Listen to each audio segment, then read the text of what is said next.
9. Queen Alice. "Well, this is grand," said Alice. She got up and walked around for a while, but the crown felt very heavy and strange, so she sat down again. Then she noticed that the Red Queen and the White Queen were now sitting on either side of her. How they had got there she had no idea, but she was not at all surprised. Nothing could surprise her now in the looking-glass world. "Now I am a queen," said Alice. "Does this mean that the game of chess has finished, or—" "Speak when you're spoken to," the Red Queen said. "Think before you speak, and write it down afterwards." "But I only—" Alice began. "And you can't be a queen," the Red Queen went on, "until you've done your lessons." "Are you good at sums?" the White Queen asked. "What's 1 and 1 and 1 and 1 and 1 and 1 and 1? "I don't know," said Alice. "I lost count. But why—" "She can't do sums," said the Red Queen. "What about languages? And can you read?" "Of course I can read," Alice said, "and I know a little French, but I really don't see why—" "It's clear," said the White Queen, shaking her head sadly, "that she wants to argue about something. But she doesn't know what to argue about."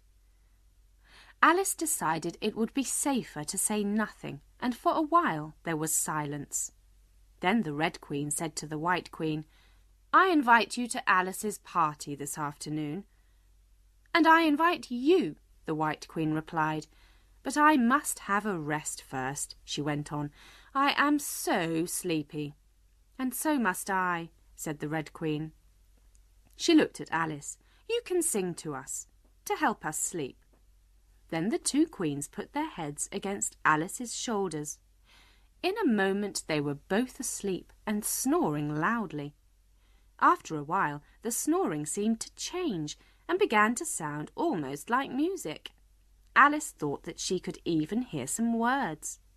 She listened hard, and suddenly she found that the queens had disappeared, and she was standing in front of a tall and very grand-looking doorway. Above the door were the words "Queen Alice" in large letters. Alice knocked, and the door flew open. There seemed to be hundreds of voices singing, and Alice could now hear the words very clearly. They went like this: "Then fill up the glasses with everything nice, and cover the table with buttons and rice. Put cats in the coffee, and salt in the tea, and welcome Queen Alice with 30 times 3. "I suppose I should go in," Alice said to herself. So in she went, and at once everyone in the hall became silent. As she walked down the long hall, she saw that there were animals, birds, and even a few flowers among the crowd seated round the table. At the top there were 3 chairs. The Red and White Queens had taken 2 of them, but the middle one was empty. Alice sat down, feeling a little uncomfortable and wishing that someone would speak. At last the Red Queen began. "You've missed the fish. Bring the meat now." And at once the waiters put a large joint of meat in front of Alice. But before she could begin to cut up the joint, the Red Queen spoke again. "Let me introduce you to the joint," she said. "Alice, meat. Meat, Alice." The joint of meat then stood up on the plate and curtsied to Alice. Alice, feeling both frightened and amused, picked up the knife and fork. "May I give you some meat?" she said, looking from one queen to the other. "Certainly not," the Red Queen said. "It isn't polite to cut anyone you've been introduced to. Take away the joint." The waiters immediately carried away the joint and brought a large plum pudding in its place. "Please don't introduce me to the pudding," said Alice quickly, "or we shall get no dinner at all." But the Red Queen said loudly, "Pudding, Alice, Alice, pudding. Take away the pudding." And the waiters took it away at once. Then Alice decided to give an order herself. "Waiter, bring back the pudding." When the pudding appeared again, She quickly cut off a piece and gave it to the Red Queen. "That's really friendly," said the pudding. "How would you like someone to cut a piece out of you?" Alice was too surprised to speak. "Say something," said the Red Queen. "You can't leave all the conversation to the pudding." By this time the party was beginning to get very noisy, and more strange things were happening.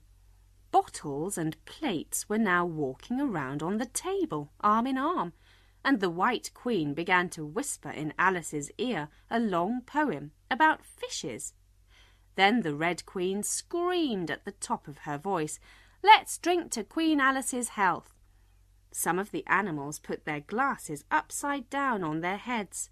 Others got inside them or knocked them over on the table. The forks began to dance with the spoons, and the noise got wilder and wilder. The White Queen said in Alice's ear, "You must stand up and give thanks now, you know." Alice stood up. "I must stop all this," she cried, and she took hold of the tablecloth with both hands. One good pull, and everything came crashing down on the floor.